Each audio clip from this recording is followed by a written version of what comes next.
In today's episode, I do my best impression of a three-toed sloth. I repeatedly punch my carbon fiber fenders. And I finally find out if all this work was worth it.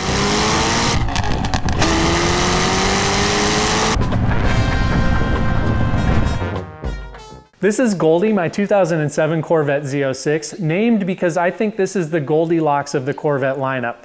My goal with this build is to be able to keep up with a 911 GT3, and I've driven a few of those at this point. I know it's a tall order, and I'm interested to find out what it's gonna take. All right, I'm 6 months into ownership on the car, and as she sits, she's actually pretty close to stock. Fresh rotors, Carbotech XP12 pads in the front, XP10s in the rear.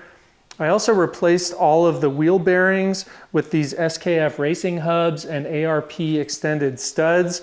Did a mild to wild switch, which opens up the exhaust valves, makes the car a little bit louder.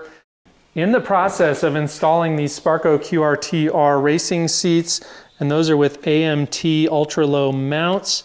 Still working on getting that done and getting the belts installed. I also have a very lovely set of Apex racing wheels with Nankang AR1 tires. We're running 315s in the front compared to 275s from the factory, 335s in the rear compared to 325s from the factory. Today though, we're doing probably the biggest upgrade yet. It's what I'm calling the Stage 1 suspension upgrade. It includes Delrin bushings, an AMT camber kit, and a bump steer kit. If you don't know what bump steer is, it's related to the toe setting in your alignment. So your toe determines how far in or out the wheel faces. And bump steer occurs when, as your suspension articulates, your toe setting changes, which is really terrible in terms of predictable handling. There's several different bump steer kits available online, and originally my friend Trent recommended that I go with the Bear kit, but as I was reading about it, there were some reports online that these end links aren't the best quality and they kind of fail prematurely. So I was like, maybe I'll go with something else.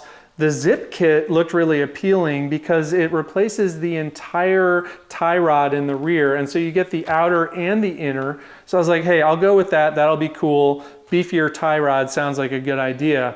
Well, a couple of days ago, I told Trent about that, and he said, wait a second. This tie rod is going to be thicker than stock, and therefore if you ever go with a coilover setup, and hint, hint, I'm thinking about doing that, this tie rod will interfere with your springs potentially. I was like, oh no, because this was 2 days ago, so I ordered the Bear kit. I had it overnighted from Summit, so I paid an extra 30 bucks for that, and I got the wrong part. I ordered the wrong part, totally my fault because I was in a rush. So we haven't even started, and I've already screwed this thing up. Also on the agenda today, this camber kit from AMT and this beautiful Delrin bushing kit from Borg Motorsports. We'll talk about all this stuff a little bit later. All right, before I get any of that started, I need to do a little bit of prep work. Number one, I'm gonna take the racing seat out because I don't have all the hardware I need to get it fully installed, put the factory seat back in, and then we're gonna set up a shop press that I bought from Harbor Freight. We're gonna need that to get the old bushings out.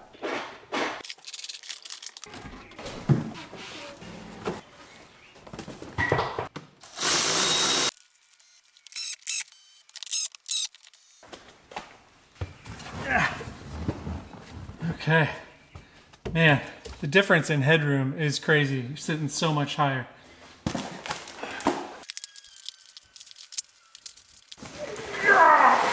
Jeez.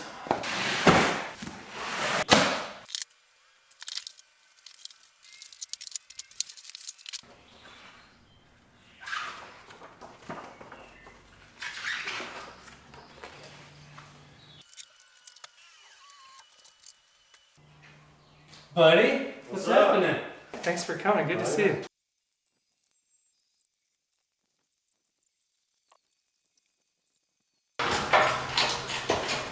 Works. So my buddy Trent brought his alignment tools with him, and the first thing we wanted to do was get a baseline. Okay. Sorry, bud. You can't get mad at me. Louis, you already made friends with him. You can't turn on him. That's Louis' signature move, is to act like he's your friend and be like, psych! It's like a 16th in right now. It's nearly zero, maybe a 32nd in. Okay. Ballers run zero toe in the front, so you have no drag. You just kind of balance it on there? Yeah, it doesn't really like to stay. a little bit less, but not much. 1.5.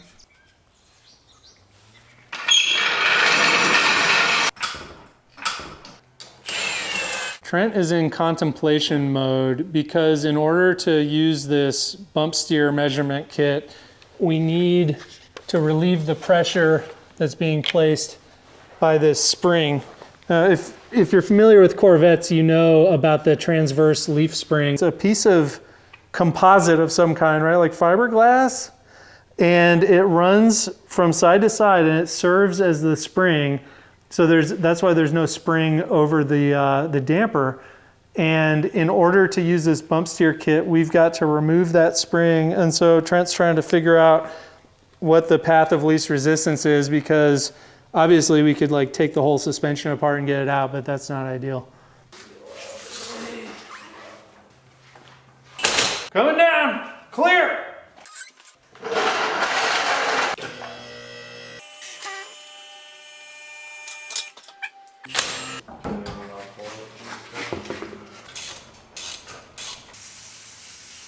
I love having have a little bit of caution too.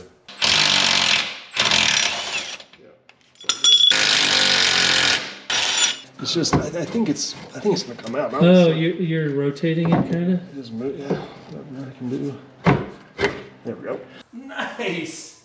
So now in order to start measuring the bump, we need to reattach the upper control arm and then put the shock bolt back in. We don't need to do this on both sides because we're just trying to get a baseline on one side. We're gonna assume it's about the same on either side. Well, it became a common theme on this project and many others I've worked on that things just take longer than you expect.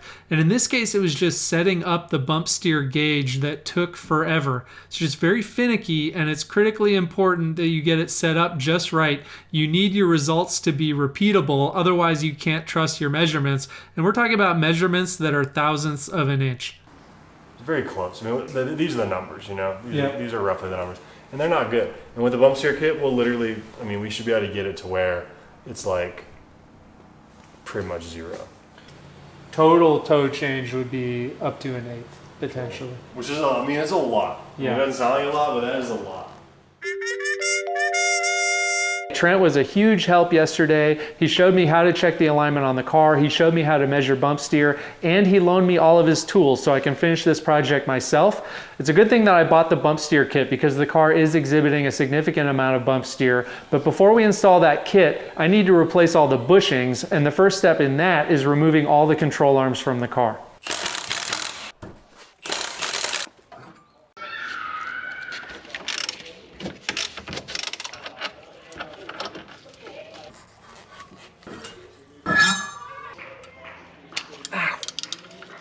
My finger.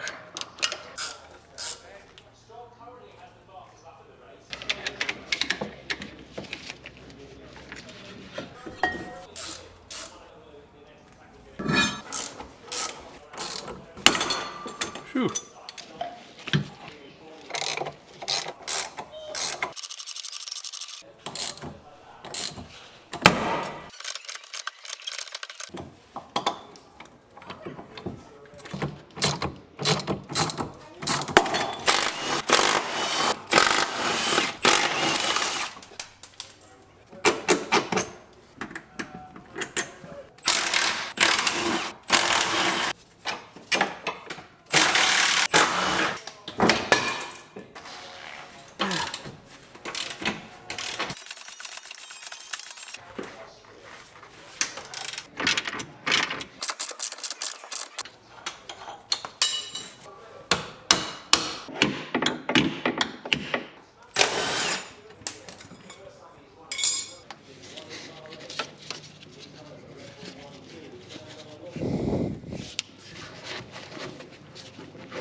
What? How do I get that bolt out?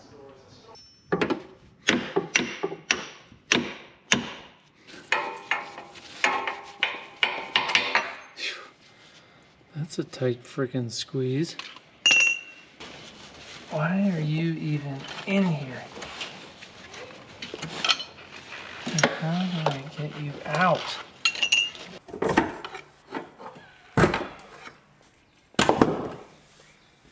Jiminy Christmas.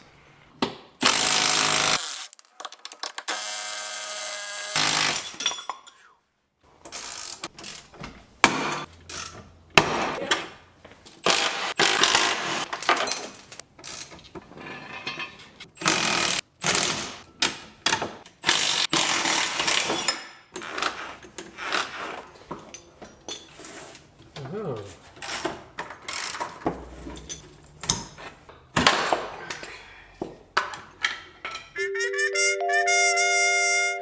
This is all the stuff we've got off the car so far. The front is completely disassembled. This stuff's a little bit dirty, so once I have everything apart, I'm probably gonna clean it up. But yeah, everything is out of here. So we've got the upper and lower control arms out. These are the bushings that we're gonna be replacing. They don't look too bad. They're definitely a little squishy. Those Delrin bushings are not squishy. The rears are still mostly assembled. This is a bit bigger job just because I need to get that axle out, but luckily I did the wheel bearings recently, so I already understand how this stuff comes apart. Shouldn't take too long. Well, I don't think a lot of you saw the video, but we did a Pocky One Chip Challenge in a race car for the benefit of rescue dogs. And Nicole and I agreed to foster 6 dogs as a result of that. And this is Ruthie. 5. What's that? 5. 5 dogs. This is Ruthie. She is a pit mix and she's lived a really hard life. You can tell that her body weight is really low. She's been abused pretty bad. She doesn't have any teeth. We think that she was a bait dog for fighting. And so she got tore up real bad. And we're probably gonna have her for a month or so. Hopefully nurse her back to health a little bit and then find her a forever home, right, Ruthie? Yeah. Press it in and let's do it right side up and not upside down. How many turns does it take to get to the Tootsie Roll center? 1, 2, 3, 4. Okay.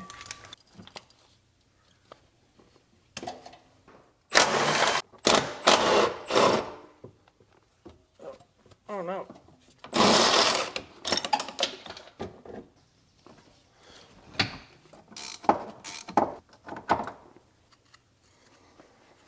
Why hasn't it popped yet?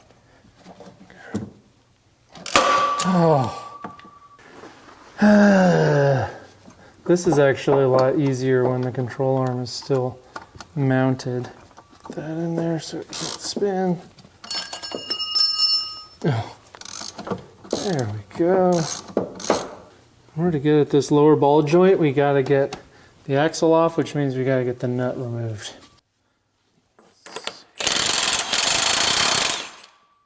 Nice. A little tippy tappy. Why? There we go. Right? Hey, buddy, what's happening? There we go. Yeah. Set that to the side. Hey, bud. What's up, dude? You don't want to be under there when I'm playing Pop Goes the Weasel. Okay, my favorite part. Wait. Okay. Let's pop that axle out. Okay, we're under the car, and hopefully you can see this is the half shaft. We need to remove it from the diff. If it doesn't come out easily, I've heard you want to just like give it a little rotate. Just got a flathead screwdriver, kind of get it in there. No. There. And she just slides right out. All right, next we want to get the lower control arm, but it's still attached to the sway bar end link, and it looks like the sway bar and the control arm share some bolts there. So let's see, what have we got? Is it an 18? It is. Okay. Yeah. Yeah. Yeah.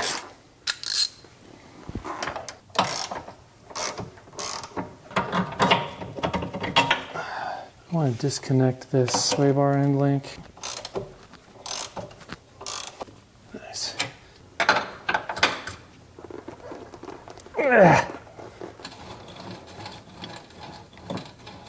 What I'm wondering is why this is a regular bolt and this is a camber bolt. Whereas on the front, I think it's camber bolts on both sides. One of life's mysteries. This one will want to come out. Hey, nice. One more side to go. By the way, these axle nuts are single use. Every time you change these, you need to use a new one. The e-brake comes off smooth like butter. Come on.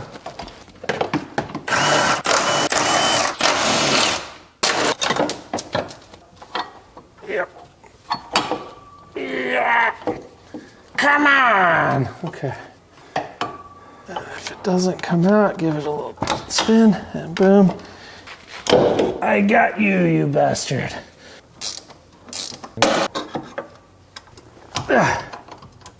Starting to get a feel for how much tension it takes to pop it. Come on.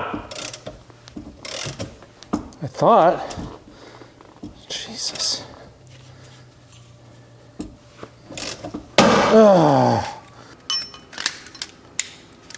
Let's go into leverage mode with this beast. Yeah! Great success. I've got all the control arms off. Time for the next step. I don't know why, but for some reason on this project, I felt like I wanted to keep my workspace clean. So between every phase, I cleaned up my tools. This is way out of character for me. Well, I've got the garage tidied up, so I feel a little bit better, but these parts are filthy and I'm going to be touching them a lot in the coming days, so I think I'm going to see if I can get them cleaned up too.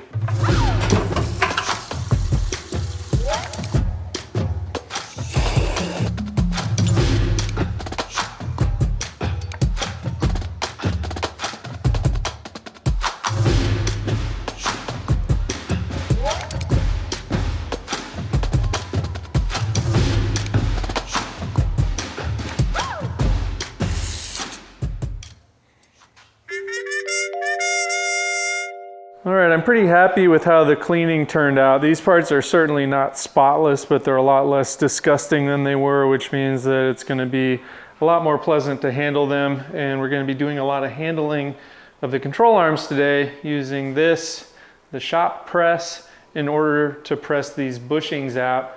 The other tools that I'm going to need, I just picked up this, they call it a large bearing separator at Harbor Freight. This will be for holding it in place. And then I also have this kit that they call their ball joint service kit. It includes some stuff I'm going to need to help brace everything in order to get those bushings out.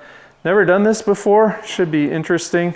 Let's get started. First one I'm going to try is one of these upper control arms, getting these dog bones out. There's a plate up here, so it needs to come up from the bottom. So I want to push down on this, into this.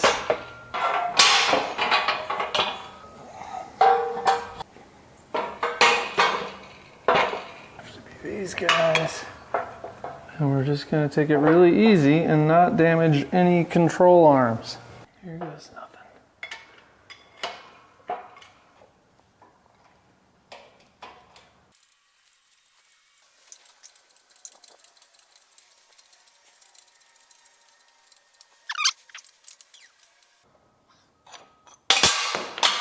Oops. Hey, it's out. That'll need to be cleaned up a little bit.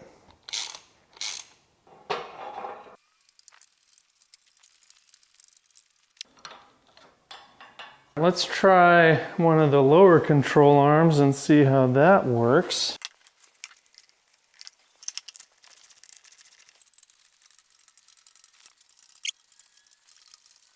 Can't really tell how far it has to go. I would not want to be doing this without a press, that's for sure.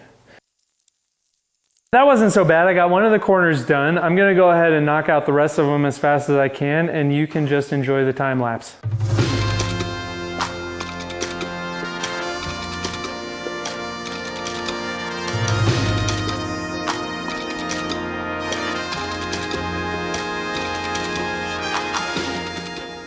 Back to work.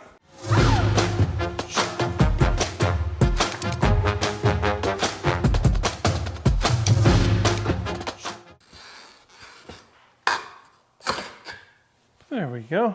All done. Here are all of our old bushings. None of them look particularly bad, but we'll talk about why we're replacing them shortly. We're not completely done with the removal aspect because, as you can see, there's some rubber left behind here. I want to get these guys nice and clean. I'm going to start by trying a little WD-40, see if that does it. I love the way WD-40 smells. So let's try some brake cleaner. Do not love the way that smells.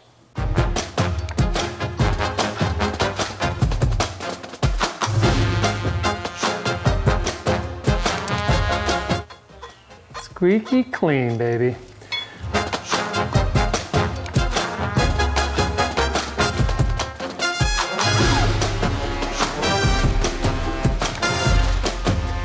This is the Borg Delrin 100AF bushing kit. This is their premium kit for the Z06 compared to the factory stuff.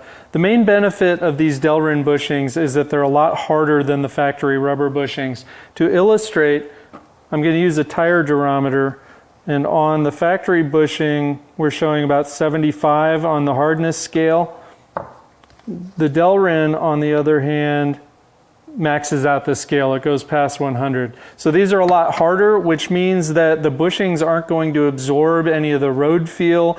The suspension isn't going to have any extra give thanks to the bushings, but it's not going to necessarily make the ride harsher. It should just make it communicate better.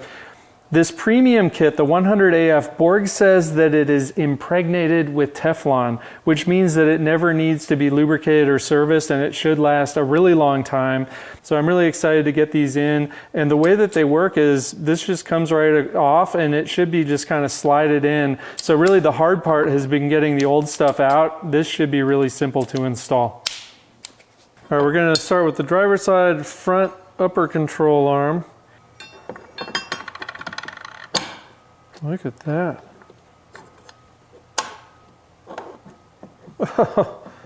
Just slides right in.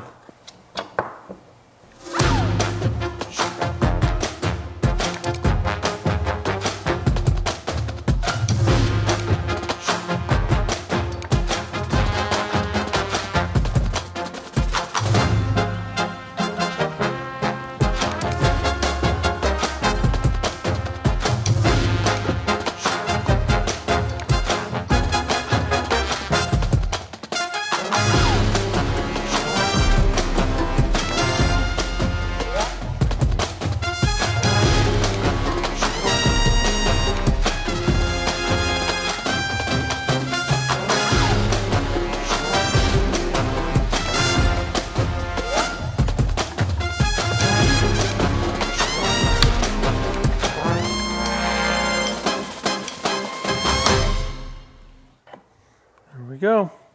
Bushings installed. There they are. Control arms with fresh Delrin bushings. Almost ready to start putting everything back together. First, I need to install the AMT stud kit.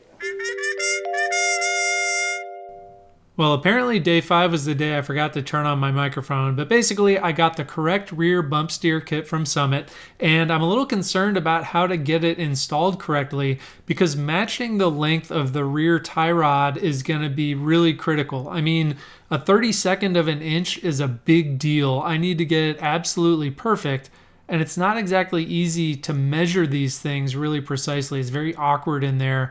So even though I'm not even starting on this yet, I'm already a little bit concerned about how it's going to go. And spoiler alert, it does not go well. All right, this is the AMT upper control arm stud kit. And I know what you're thinking. You're saying, Josh, you drive a Corvette Z06. What do you need with a stud kit? Well, my friend, it's not that kind of stud kit. Let me show you. All right, take a gander at this here wheel well. This is where the upper control arm mounts. And from the factory, you've got a bolt. And then you got a stack of washers behind, and these washers are used to set up the camber and the caster. And what I found is that when you've got all these bolted up with a bunch of washers behind and you unbolt them and you remove the control arm, all of the washers fall off and it's a big pain. So AMT's solution is this. This stud goes into the thread. Now there's a threaded insert in the aluminum frame. So I'm gonna go ahead and install this kit all the way around. While I was under here, I noticed that things are a little grimy. So Goldie's undercarriage is going to get a bit of a sponge bath.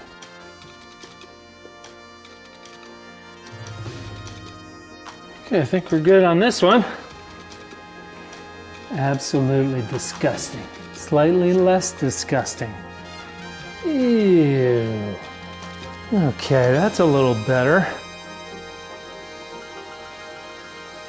It turns out that the factory lower control arm bolts, which are steel, come with an aluminum sleeve around them, and that's because this cradle is magnesium, and magnesium and steel, I guess, can like react when they touch and corrode or whatever. Thought that was interesting. And I mean, it's kind of crazy. We got a carbon fiber fender, we got a magnesium cradle. It's kind of like the guy from Duck Dynasty showing up at the Emmys in an Armani tuxedo, but I think it's cool. Pro tip, if you get your tools greasy, brake clean is by far the easiest way to clean them off, make them look fresh. What, you don't clean your tools? What's next? I want to leave room for the nut, the lock washer, the washer, and a little bit on the back. So I've left, let's see, 4 or 5 threads there. For thread locker, I'm going to try out this Permatex orange. The kids on the internet say that this will be as good as Loctite red in terms of holding strength, but it's not going to require heat to remove. There's my thread locker. Okay, I think that's good.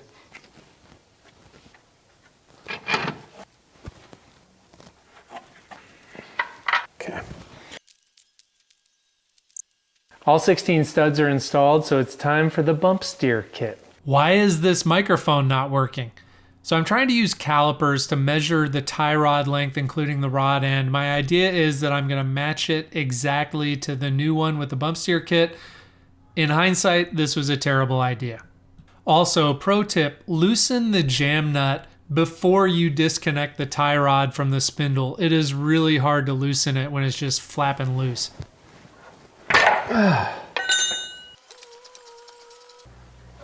Super rusty in there. Little BB blaster. All right, I got this lock nut cleaned up.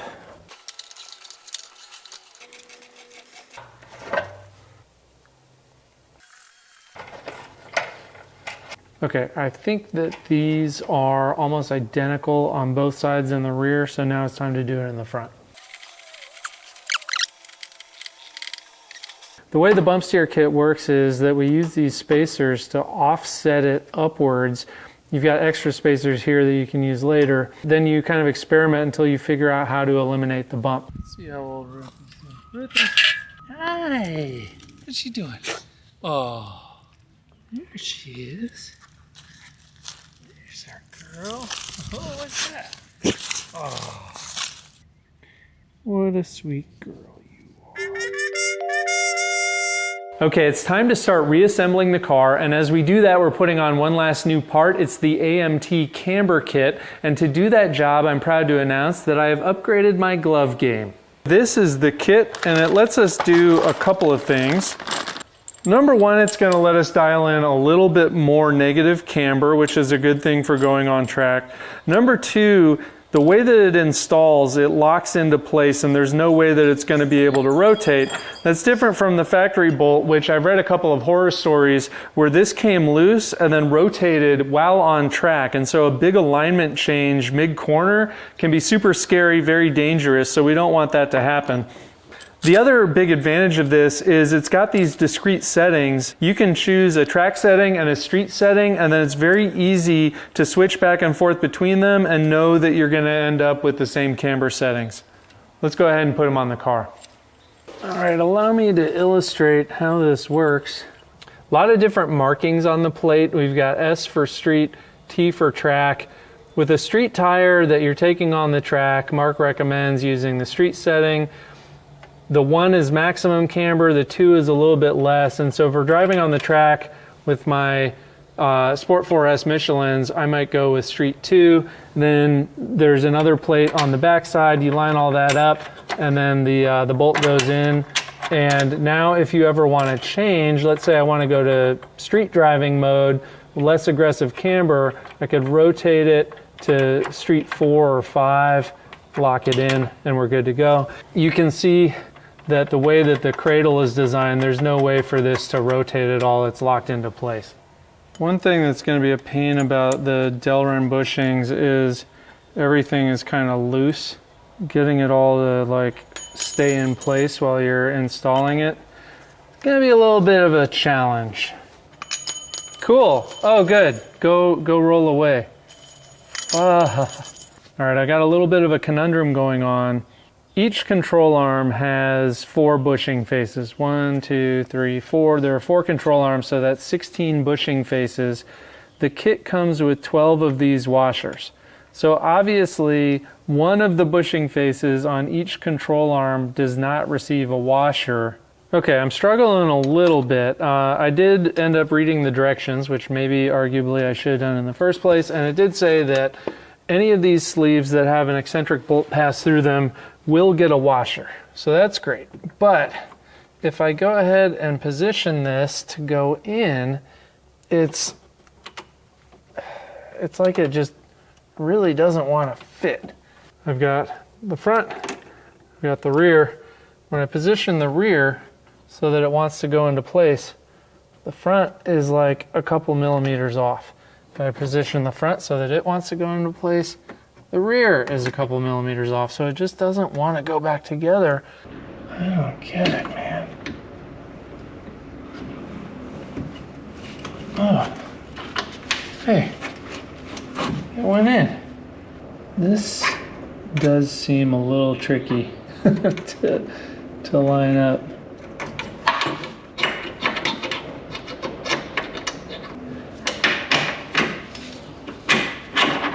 Oh, that wasn't as bad as I was kind of expecting it to be. All right, street 2 for that one. And we're on.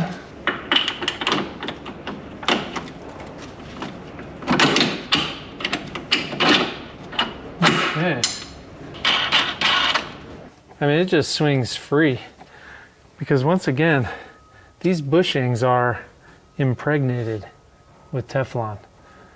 I wonder how they did that. Come on.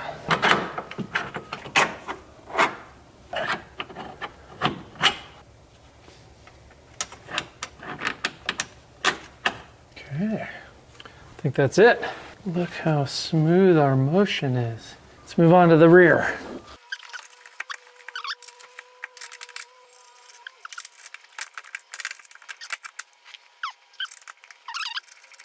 Final lower control arm on the rear is going in. Son of a bitch.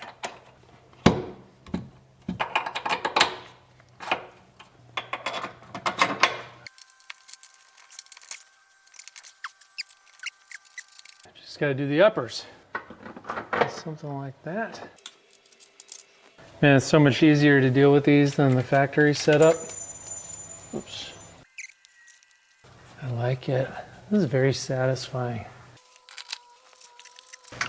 These new gloves are working out great, by the way. They're rubberized, but they've also got some kind of fabric and elastic, so really easy to take them on, take them off, put them back on. Last time I was at Harbor Freight, I picked up one of these magnetic hardware dishes. I think it's changing my life. I'm really pleased with the quality of all this stuff that I've gotten so far. AMT and Borg both seem to make really nice stuff.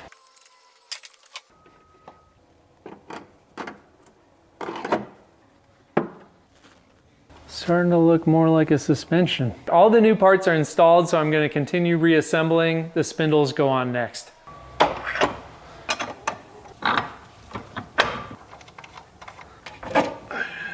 Put the sway bar back on. I didn't absolutely need to remove it in the first place. It seemed like a good idea at the time.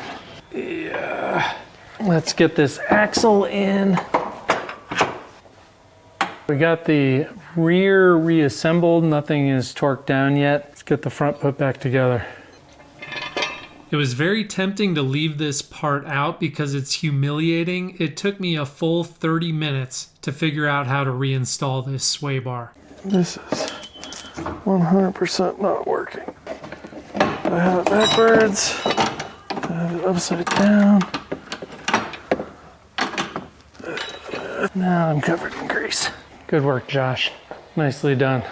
Way to think it through. And the most embarrassing part is I never once stopped to say, you know what? Maybe I should just look up a picture on the internet instead of trying to figure it out for myself. Eureka.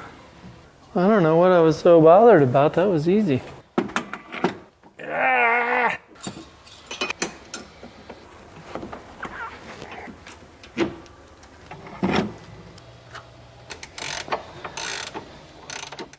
Okay, all that remains is to check the torque specs on all the bolts. I printed out a sheet so that I should get everything just right. Wait a second. The leaf springs. Oh no, I forgot to put them back in. I'm just kidding. I left the leaf springs off on purpose because I need them off so that I can check the bump steer. Then I'll mess with the spacers and hopefully dial out the bump steer. Once I've got that done, the springs need to go back in, and then I need to test drive the car before I can check the toe settings. Hopefully the toe is good, but if it's not, I need to realign the toe, and then I need to mess with the bump steer some more.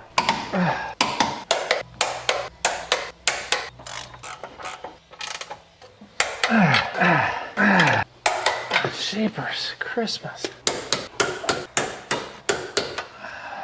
Okay. All right, everything's torqued down. It's time to start playing with the bump steer kit. I have the bump steer gauge set up. It's calibrated. It's working consistently. So I'm feeling pretty good about that. I tried out to start with this spacer. It's kind of the medium small one, and the results weren't great. So these are the ones that matter, the ones that space the rod end from the spindle. We're gonna see if smaller gets better results, and if they don't, and I'm kind of guessing that they won't, we're gonna start going bigger.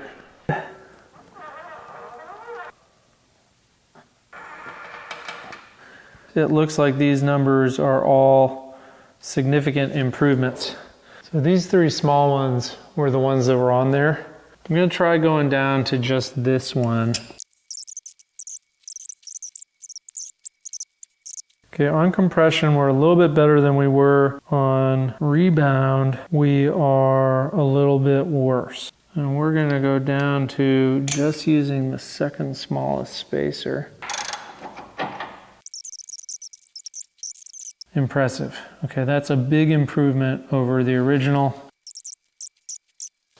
Wow, I'm kind of flabbergasted by that. That's really a big improvement. So I just wanted to do my math again. 5/1000ths of an inch when the suspension is at full droop, and we are at -5/1000ths of an inch when the suspension is fully compressed. So we've reduced the bump steer by like 80%, something like that. I might as well see if it can get any better.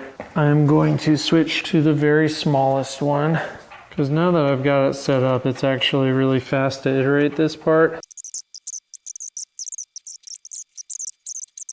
So our entire range of motion here is 1/100th of an inch. We've eliminated the bump steer, I think. Okay, I feel good about that.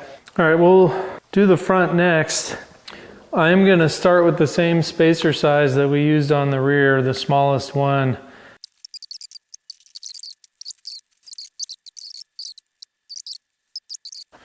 Okay, so with this setting, I am now detecting basically 0 bump steer. So I think we're just gonna run that same tiny spacer on all 4 corners and call it a day. I am very much looking forward to driving it. Cool, it's amazing to me to be like measuring stuff in thousandths and 10,000ths of inches and get consistent measurements.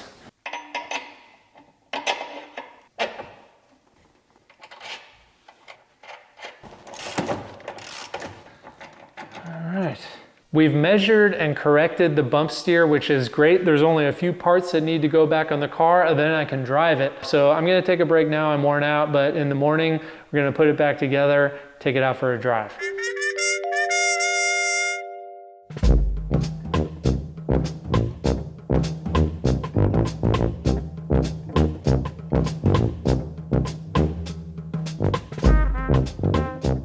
It's a new day and we're back in action. One thing that I've been learning is that it's smart to clean up and put away your tools after every phase. So these are all the parts that remain. We got the brakes, the leaf springs, and the rear shocks. So it's time to climb underneath the car and try to get the leaf spring back in. Ugh.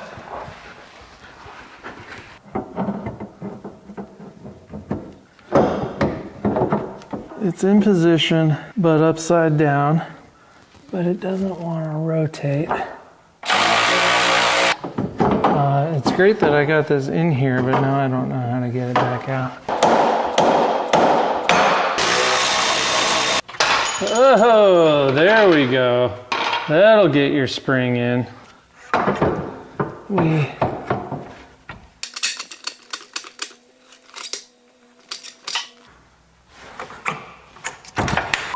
You scared me.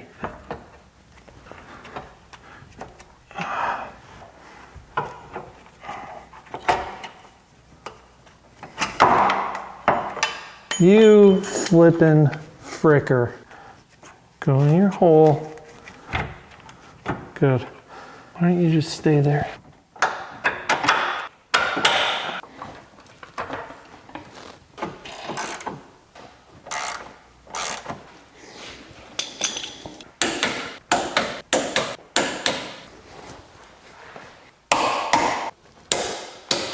Now we're going to see if we can get the shock in. Sure.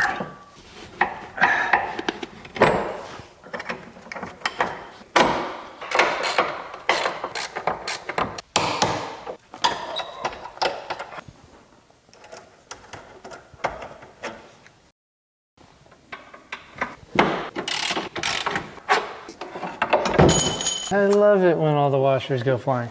Now remember, this front cradle is magnesium, and so because the brackets, I presume, are steel, they provide these little aluminum shims so that your steel doesn't contact your magnesium, because we all know what happens when steel and magnesium come into contact.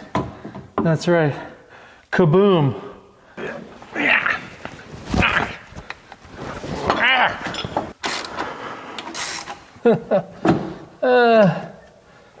Off. All right, we got it, boys. We got it. It just doesn't want to go in. Oh, now you just go right in and everything's going to be great.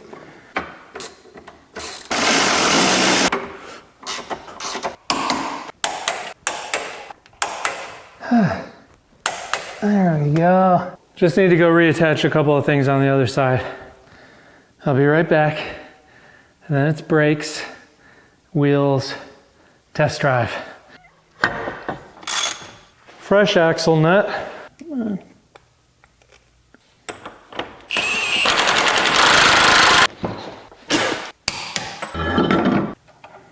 Fun fact, brake fluid is flammable.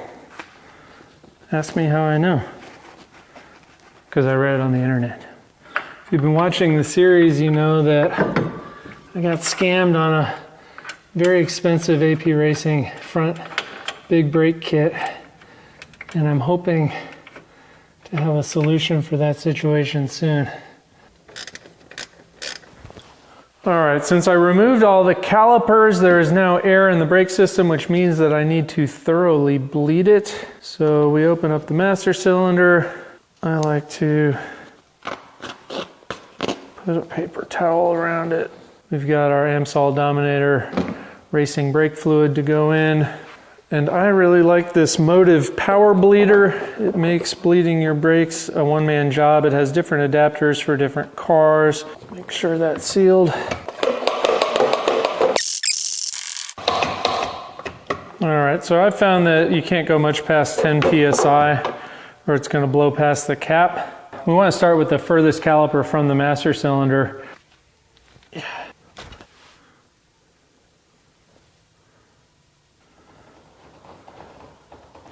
I don't get the bubbles out, I'm gonna have a spongy brake pedal. Yep, tons of bubbles.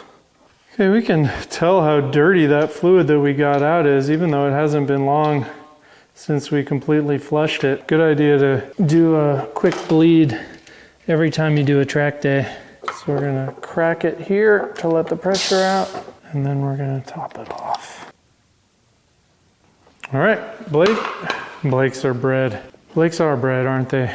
Brakes are bled. Let's put the wheels back on.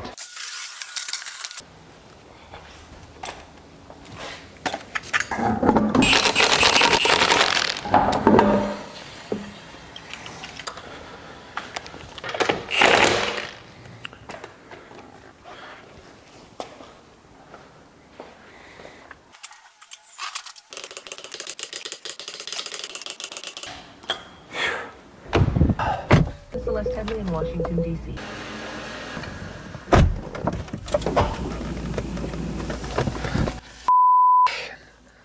I need to start keeping this thing on a trickle charger.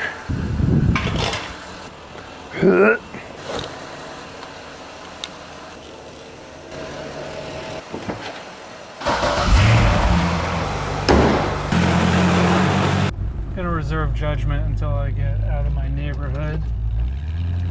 So starting when I was a teenager, every car I got, I would install a stereo in, you know, speakers, head unit, amp, subwoofer. And when you tested that out, it was such an insane difference, night and day, the stock stereo versus the aftermarket. And I don't know that I've ever done a mod on a car myself that had that kind of night and day difference. I'm definitely getting a lot more feedback through the wheel.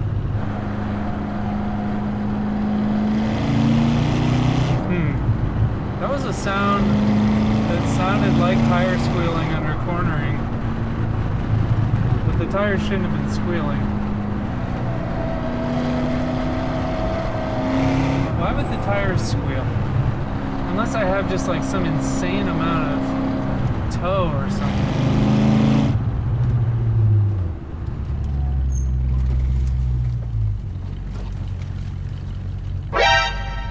And it's the cops.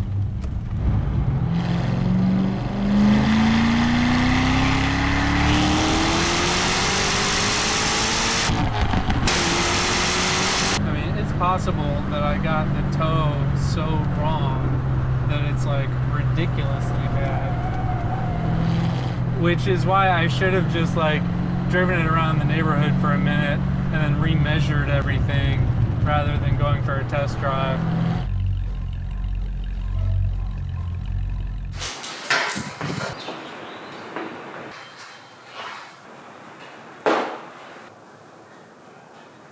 Okay, the results of the alignment are not good.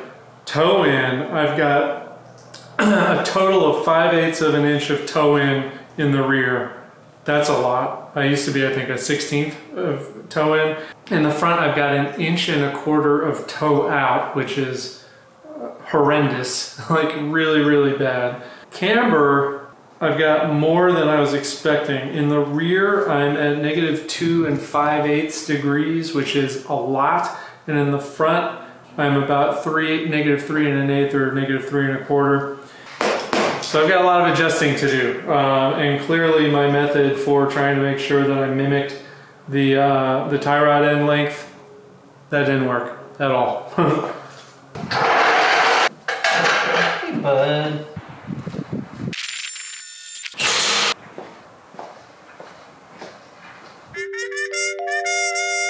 All right, it's bright and early the next day and I'm ready to get down to what I'm hoping is the last task for this project, which is to dial in the alignment.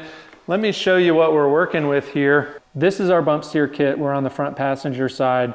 We've got a jam nut here, factory jam nut there, and basically here's our tie rod. We're gonna bring it inward to shorten the overall length, and that's gonna cause toe in. We've got excessive toe out at this point. My biggest dilemma here is how do I measure accurately and consistently the distance from the rod end to the end of the second jam nut. And we're getting 3.89. Go check the other side real quick. Basically identical, 3.899. Ow! I punched myself.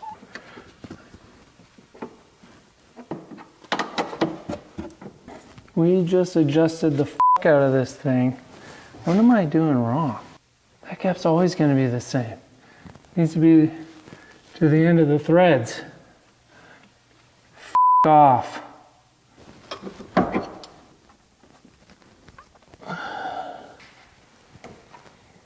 Okay, I have to be doing something wrong because this doesn't look right. Number one, I've reduced all of my toe-in adjustment. I'm basically max toe-in on these tie rods now, and you can see it like they're pointing in. My assumption is that your tie rod length is like 1-to-1 corresponded with your toe. So if you need to toe in by 1/2 inch, then you reduce your tie rod length by 1/4 inch on either side. Why wouldn't there be a 1-to-1 relationship between tie rod length and toe? All right, I just consulted with Trent on the phone, and he agrees that if I'm seeing like visibly the rotors massively towed in, then something's not right. So Trent suggested I just like take half of what I did and reverse it by half and see where that gets me. I'm gonna tow it out by about 3/10. 4.0. Doesn't look nearly as bad. Still kind of looks pigeon-toed.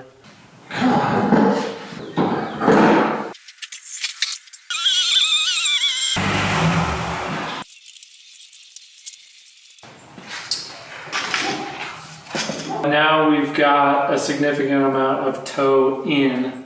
So we went in the right direction, but we overshot. So we're going to dial in a smaller amount of toe out and see if we can wind up at 0.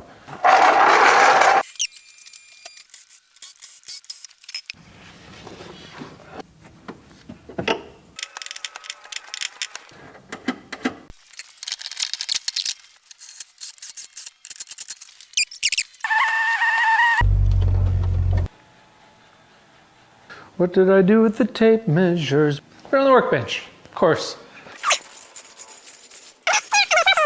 74 and 29/30 seconds. 75 and 11/30 seconds.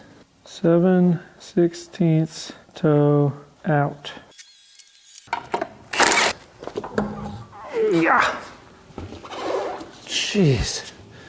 These things just keep getting heavier every time I take them on and off. From this point forward, I'm no longer using calipers to measure. There are flats on the tie rods, and just by counting each flat, that equates to a 30-second of toe change. Little turns make a big difference in this thing. 1, 2, 7. And I think I just went in the wrong direction. Nice thing is, it's easy to go back. 6, 7. Okay, and then on the rear, we're towed in 10/16. We want to shorten it.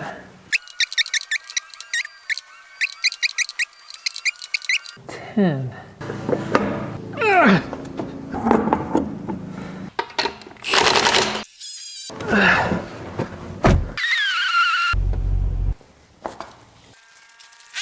Okay, is it going to be close?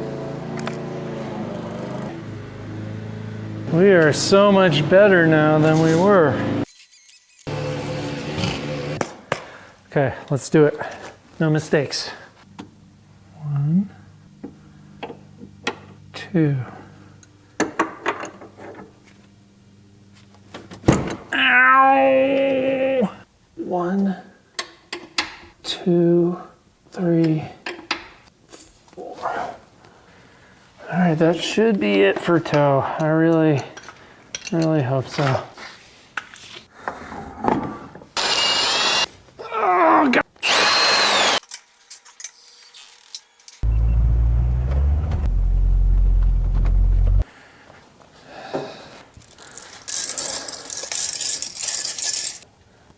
75 and a quarter. 75 and a quarter.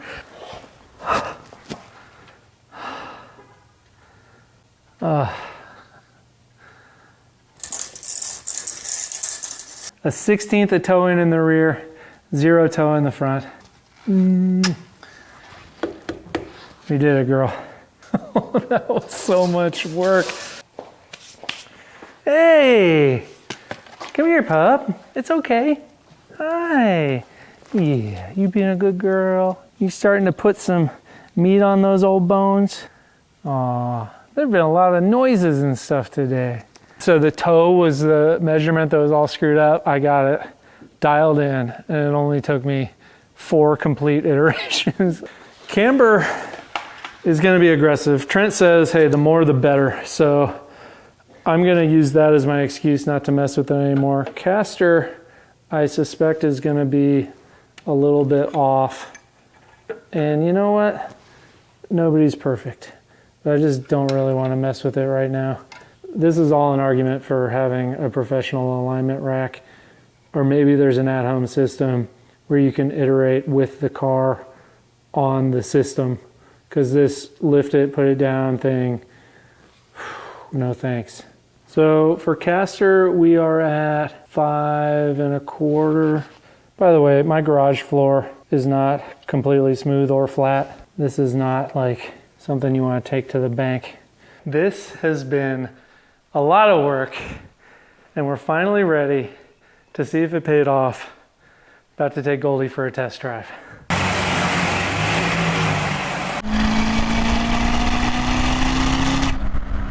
I drove this car on this very road when I test drove it 6 months ago, and it is completely different now in a lot of ways. I mean, it's the same car, and if you hadn't driven it a lot or driven it on track, you might not really notice the difference, but holy.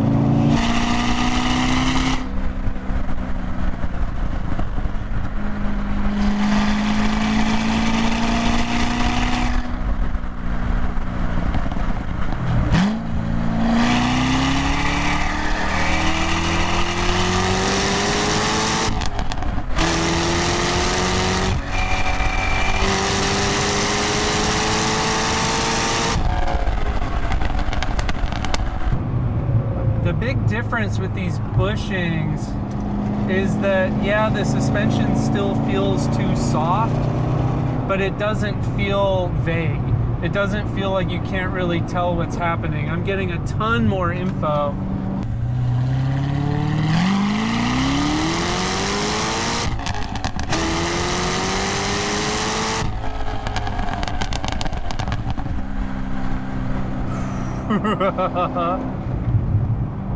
It's no GT3 in terms of steering feel, and it's never going to be, but it undoubtedly feels way, way better. And once I get the seats like fully installed properly, that's going to be another level up.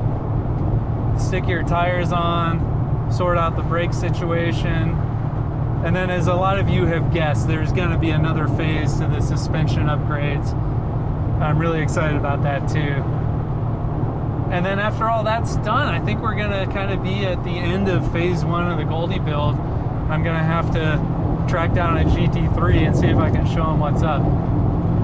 My sense of pride in ownership of this car has gone way, way up over the course of this particular project. I love this thing. I think we'll drop by Atlanta Motorsports Park. I think there's a NASA event going on there. One thing I like about the racetrack, you don't get people going below the speed limit. I've never seen a cop pull anybody over out there.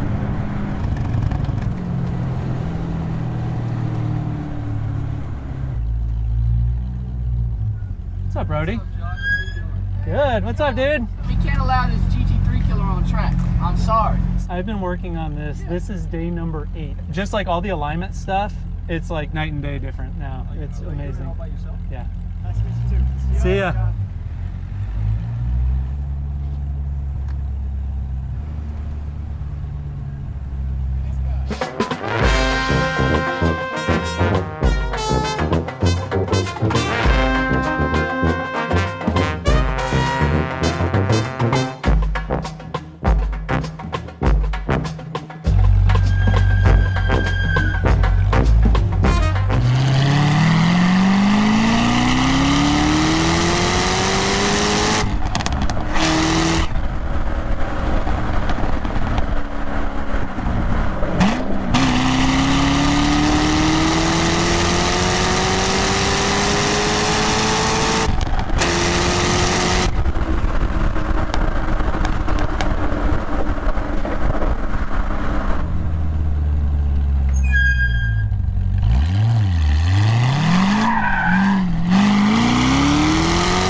Well, that was pretty amazing. It was a lot of work, but it definitely paid off. Goldie is feeling a lot better. I think we're in the realm of being able to challenge a GT3, but there is much more to go, so stick around, subscribe to the channel, maybe watch another video. I'll link it right there. We'll see you next time.